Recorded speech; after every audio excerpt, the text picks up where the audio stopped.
That is taken from the book of Job, and you can find this on page 509 in the church Bibles. Job chapter 1, begin to read verse 1. In the land of Uz there lived a man whose name was Job. This man was blameless and upright. He feared God and shunned evil. He had 7 sons and 3 daughters, and he owned 7,000 sheep, 3,000 camels, 500 yoke of oxen, and 500 donkeys, and had a large number of servants. He was the greatest man among all the people of the East. His sons used to hold feasts in their homes on their birthdays, and they would invite their 3 sisters to eat and drink with them. When a period of feasting had run its course, Job would make arrangements for them to be purified. Early in the morning, he would sacrifice a burnt offering for each of them, thinking, perhaps my children have sinned and cursed God in their hearts. This was Job's regular custom. One day, the angels came to present themselves before the Lord, and Satan also came with them. The Lord said to Satan, "Where have you come from?" Satan answered the Lord, "From roaming throughout the earth, going to and fro on it." And the Lord said to Satan, "Have you considered my servant Job? There's no one on earth like him. He's blameless and upright, a man who fears God and shuns evil." "Does Job fear God for nothing?" Satan replied. "Have you not put a hedge around him and his household and everything he has? You have blessed the work of his hands so that his flocks and herds are spread throughout the land. But now stretch out your hand and strike everything he has, and he will surely curse you to your face." The Lord said to Satan, "Very well then. Everything he has is in your power, but on the man himself do not lay a finger." Then Satan went out from the presence of the Lord. One day when Job's sons and daughters were feasting and drinking wine at the eldest brother's house, a messenger came to Job and said, "The oxen were plowing and the donkeys were grazing nearby, and the Sabaeans attacked and made off with them. They put the servants to the sword, and I'm the only one who has escaped to tell you." While he was still speaking, another messenger came out and said, "The fire of God fell from the heavens and burned up the sheep and the servants, and I'm the only one who has escaped to tell you." While he was still speaking, another messenger came and said, "The Chaldeans formed 3 raiding parties and swept down on your camels and made off with them. They put the servants to the sword, and I'm the only one who has escaped to tell you." While he was still speaking, yet another messenger came and said, "Your sons and daughters were feasting and drinking wine at the eldest brother's house, when suddenly a mighty wind swept in from the desert and struck the 4 corners of the house. It collapsed on them and they are dead.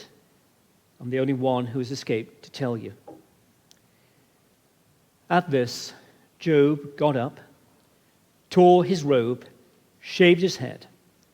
Then he fell to the ground in worship and said, "Naked I came from my mother's womb, and naked I shall depart.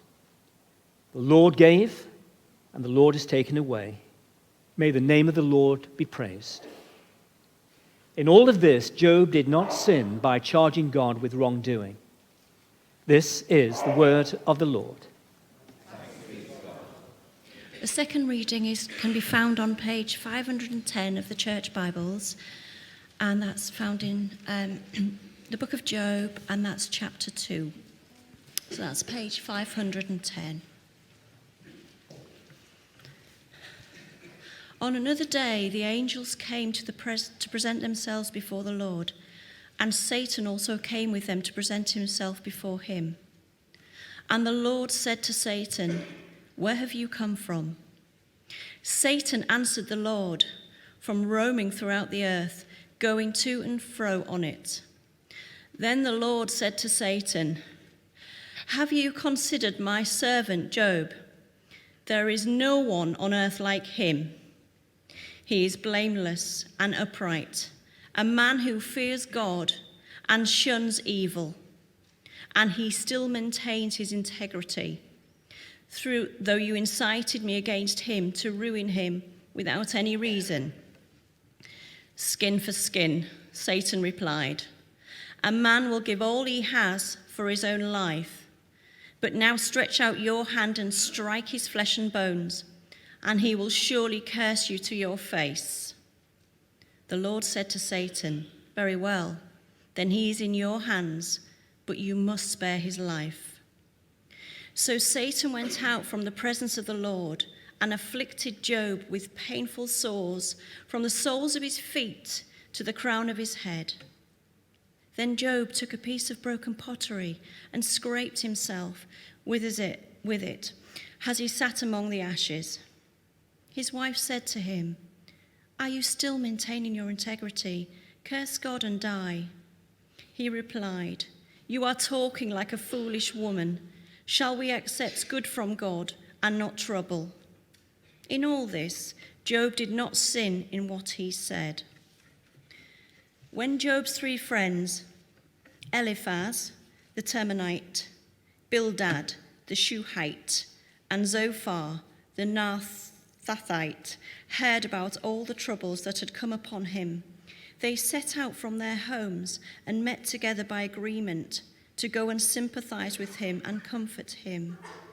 When they saw him from a distance, they could hardly recognize him.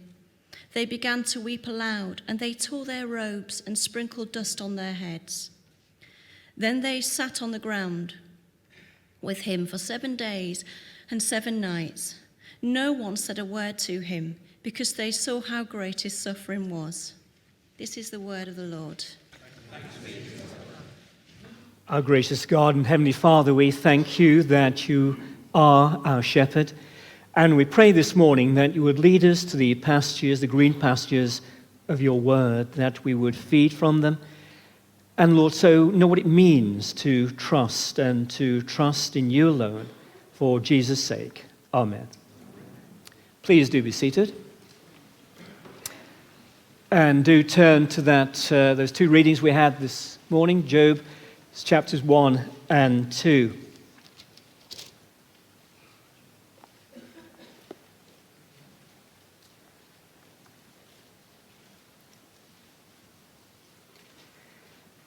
It was just over 70 years ago that Auschwitz concentration camp was liberated by the Russians, the Soviet army, in 1945. And one of those discovered, half starved to death, was a 15-year-old Hungarian Jewish boy named Elie Wiesel. He, his mother and sister were separated at the camp and would not see each other again. He wrote, "Never shall I forget that night, the first night in the camp, which has turned my life into one long night, 7 times cursed and 7 times sealed. Never shall I forget the smoke. Never shall I forget those flames which consumed my faith forever.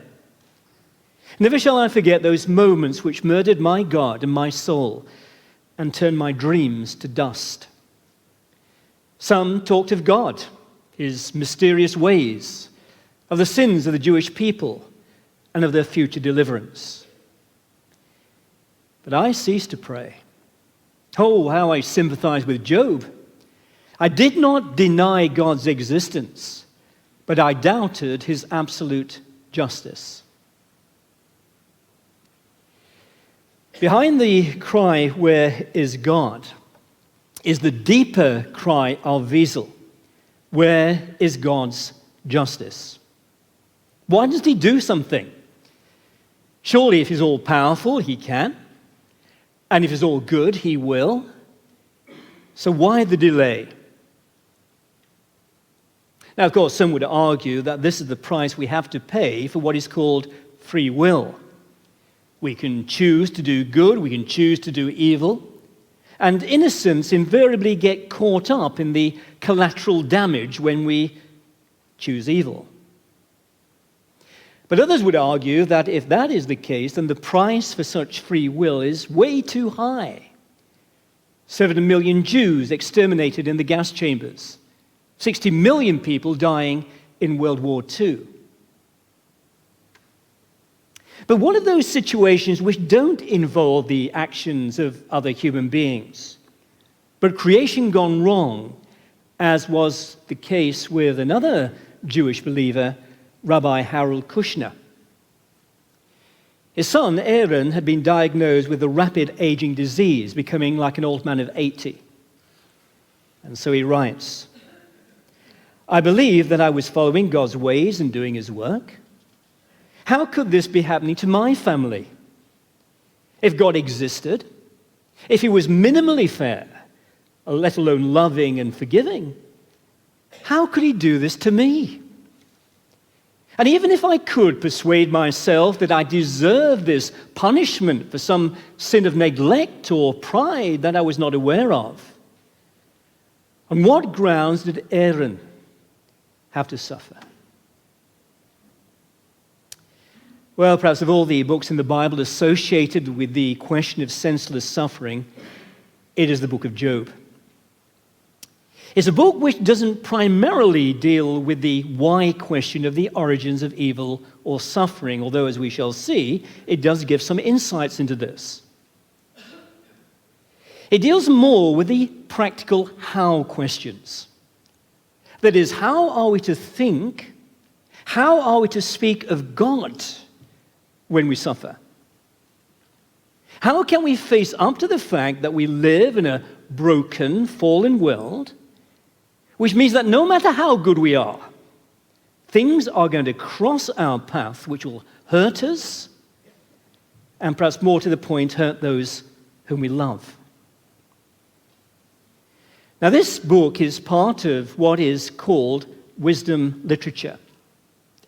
And wisdom is all about how to live life and negotiate its challenge wisely, including the challenge of enduring intolerable pain. Now, this is one of the main purposes of the book. That is, to help us to know why we can trust God, who knows why, even when we don't. Now, I think it's no accident that the book focuses on an individual, Job, because that's how we have to deal with suffering as an individual experience. It's also deliberate that after the prologue setting of the scene in chapters 1 and 2, which is written in Hebrew prose equivalent to a 13-year-old, is followed by 40 or so chapters of the most sublime poetic writing equivalent to Shakespeare. And then it reverts back again to a 13-year-old in the last chapter. Now, this may be because while as we experience suffering, it is at the level of mundane affairs, losing our wealth, losing our health, losing our family. But when we try to ponder it, it leads us into deep, uncharted waters, like moving from reading a story written by a 13-year-old to reading Shakespeare. And what is more, reading the 40-odd chapters of Job and his critics going back and forth with accusation and defense can seem interminable. But that's just what it's like, isn't it, in the midst of anguish suffering? It just seems to go on and on with no end in sight. But it's also significant that with the possible exception of one character, none of the others, including Job, are Jewish. So pointing to the fact that this is the experience anyone can have. Now, we're introduced to the main character in verse 1. We read, "In the land of Uz there lived a man whose name was Job. This man was blameless and upright. He feared God and shunned evil.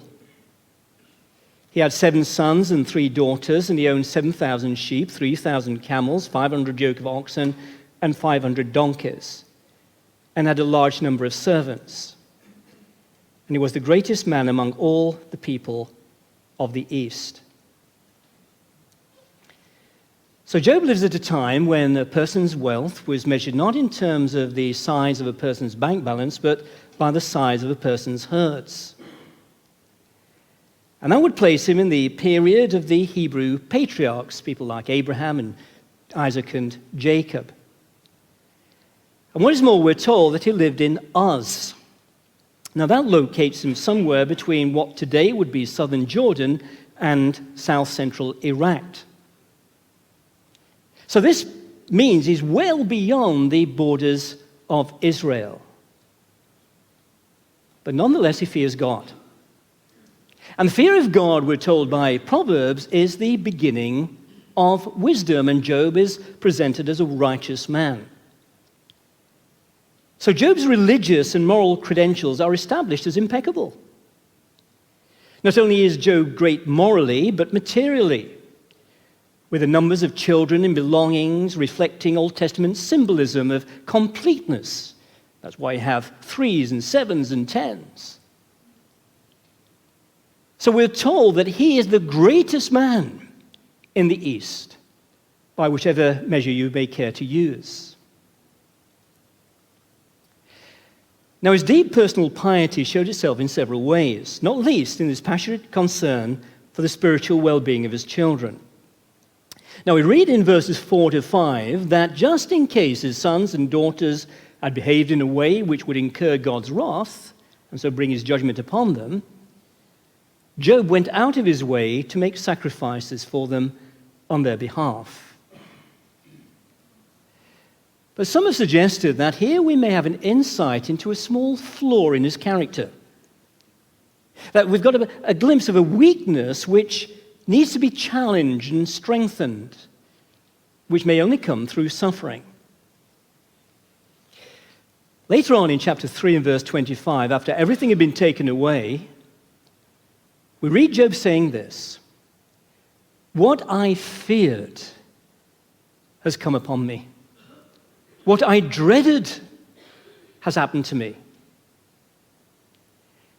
And maybe this in part explains why he seems so obsessive and excessive in offering sacrifices for his children. Because deep down, you see, Job was plagued with anxiety and uncertainty about the future. So that in spite of his well-ordered and secure existence, life was a little more unpredictable than he dare hope. In which case, why not trust God for the future, rather than trying to control the future with sacrifices and the like? And maybe this is a challenge we all face, especially those of us who find ourselves on the more anxious side of the anxiety contentment spectrum, and especially when it comes to our own families.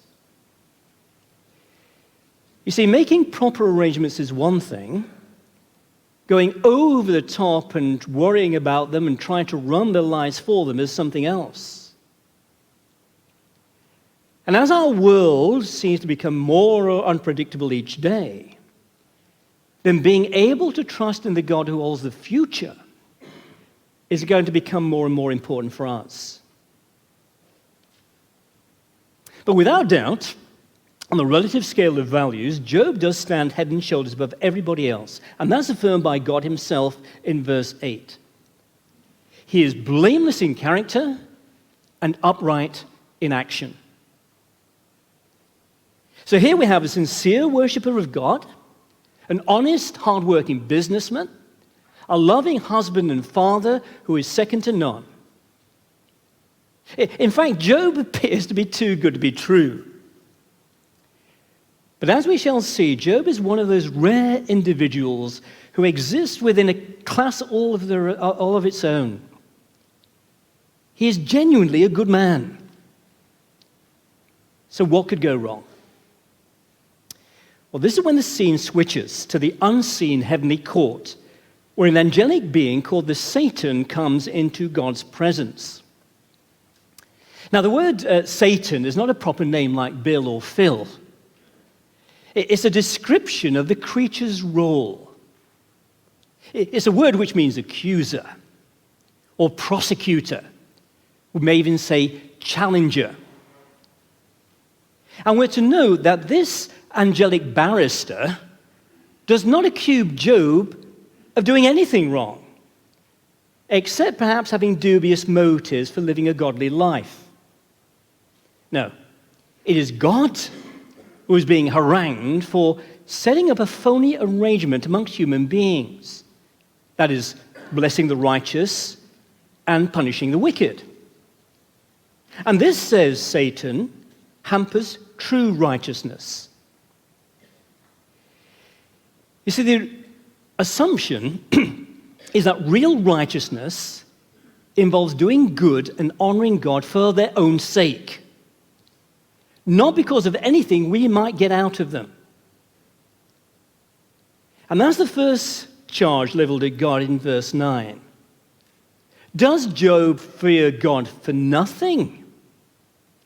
Have you not put a hedge around him and his household? You've blessed the work of his hands. But you stretch out your hand and strike everything he's got, and he will curse you. Now, the only reason why Job behaves the way he does, argues the Satan, is because he knows on which side his bread is buttered. He's religious only because of what he can get out of it. After all, everyone knows that at the end of the day, religion is nothing more than enlightened self-interest. It's a matter of having the right stick and the right carrot with Job. In fact, you can put it all down to his rather fortunate circumstances, which you have provided, God. Oh, anybody can afford to be religious and moral with a lifestyle like he's got. The underlying point that the Satan is making is that with this kind of arrangement, one can never really know whether a person is being really righteous for righteousness' sake, or simply being good in order to enjoy God's blessings. And there's only one way to find out, argues the Satan, and that is to put Job to the test by taking away all of his benefits. Now, God is confident that he will pass the test, and he allows Satan to do his worst. Well, perhaps not quite his worst, because in the first instance, God will not permit Job to be afflicted physically. The Satan can go so far, but no further. God still remains sovereign, setting the limits. Verse 11, the Lord said to the Satan, very well then, everything he has is in your hands. He gives it over to him. But of the man himself do not lay a finger. And Satan can't. And that is precisely what happens. In what has all the ingredients of a screaming nightmare, Job's life is totally wasted. The first thing to disintegrate is Job's financial empire. Raiders attack the oxen, donkeys, and camels, carrying them off and killing the servants. Then the fire of God, we're told, falls down from the sky and burns up the sheep and the servants. And this is an economic disaster of epic proportions.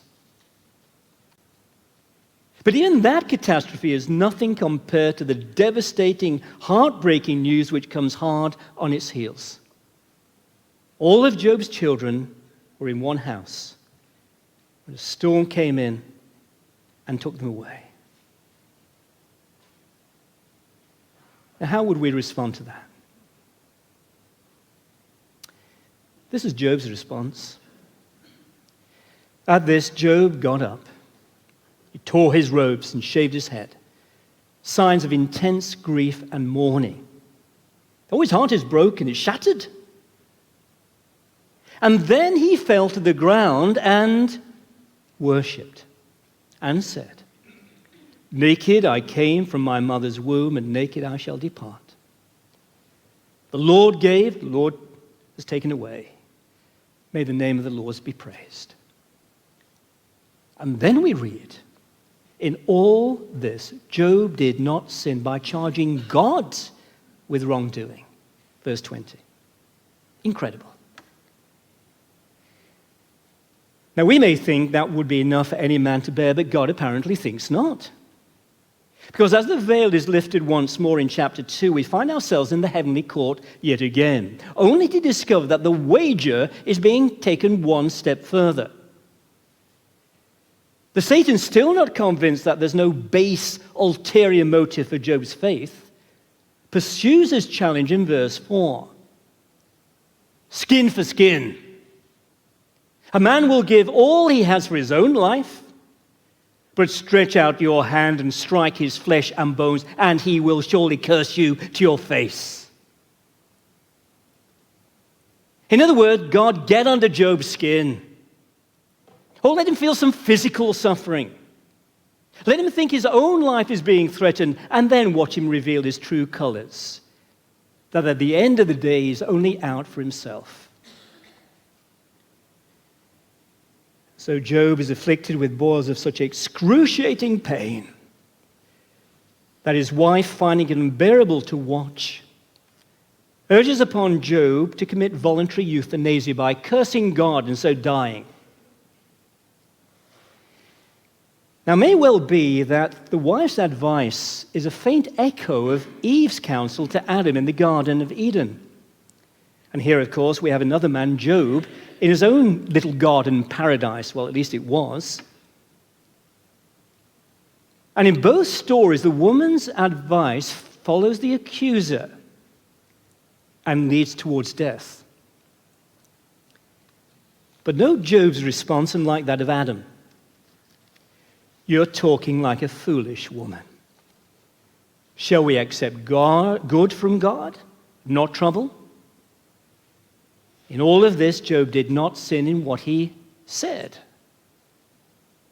It's a matter of thinking about God properly, speaking about God properly. And Job is so despairing. Job is so disfigured that when his friends Eliphaz, Bildad, and Zophar arrive to console him, they hardly recognize him as the man they once knew. And they break down in uncontrollable weeping. Chapter 2, verse 11. So this was a man undergoing suffering, all right. A suffering which was heightened, not lessened, by his faith in God. For if he did not believe in God, it would have been some cold comfort to know that it was all a result of blind chance. Yeah, earthquakes happen, winds come in, typhoons. So there's nobody to blame. But to believe in God, and a good and all-powerful God at that, seems to fly into the face of his present experience. For how could that kind of God allow this to happen? If God has set up his world in terms of cause and effect in the physical realm, with a parallel system of cause and effect in the spiritual realm, good things happen to good people, bad things happen to bad people, then how on earth do you explain what is happening to Job? He's one of the good people. And that is Job's troubling question, and maybe yours. Now, of course, that raises the further question as to whether God does operate on this kind of tit-for-tat system, which some Christians today think he does, or at least he should. So the great man is reduced by great suffering to a whimpering, pitiful, but still believing wreck as he crawls onto the ash heap to die, wishing he'd never been born. Chapter 3, verse 11. Why did I not perish at birth and die as I came from the womb? Why were there knees to receive me and breasts that I might be nursed?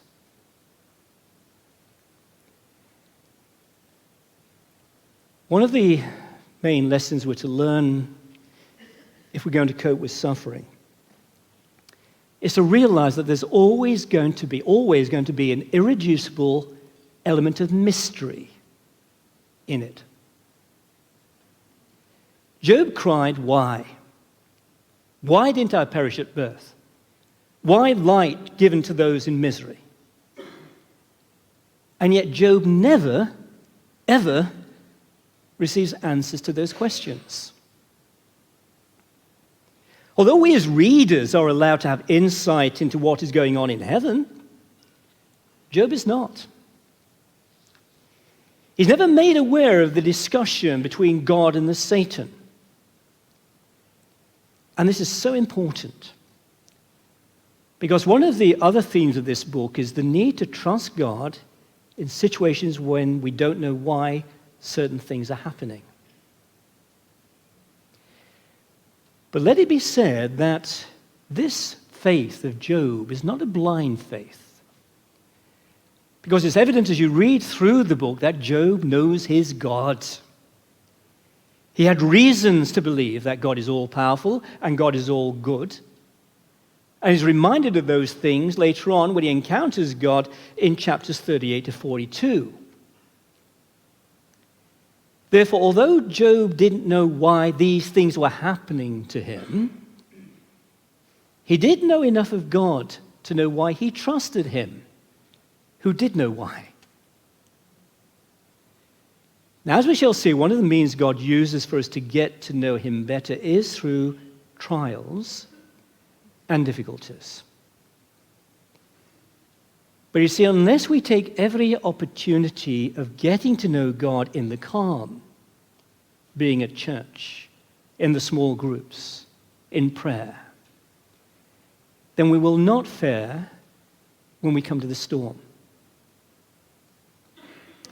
And knowing enough about God, who does know all the answers while we don't, is crucial to enable us to endure what St. John of the Cross called the dark night of the soul.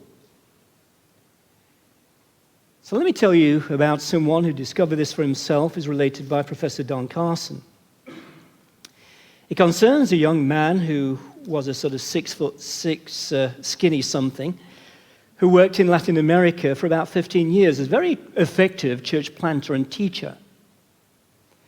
And it was while he was over in Latin America he met his wife, and they had a daughter together. She was a product herself of a missionary family, good Christian stock. The missionary agency wanted the man to get a PhD so that he could be more effective in training, so he embarked upon a course at Trinity Evangelical Divinity School, where Professor Carson was a teacher. 6 months into the course, his wife was diagnosed with stage 4 breast cancer. She underwent the usual treatment, mastectomy, chemotherapy, fighting for her life. But she managed to come through it, and for a while it looked as if she was cured. So he started up his studies again. 6 months later, he was diagnosed with having stomach cancer. Now, the local hospitals, which were very good ones, said there was nothing they could do for him. The mission board eventually sent him to the Mayo Clinic, who suggested a course of treatment which involved taking out 90% of his stomach and then supplying him with drugs which would normally be used for those with colon cancer. 6 months later, skinnier than ever, eating about 10 times a day, he resumed his studies. He did another 6 months. His wife's cancer returned, and she died. Well, eventually he came back to Trinity to finish his PhD. The last time Dr. Carson saw him, his daughter was about 9.5 years old. And they were getting ready to go back to Latin America. And he addressed the church which Professor Carson attended. And as he spoke that Sunday morning, for about half an hour, all he talked about was the goodness of God. Now, how can you do that?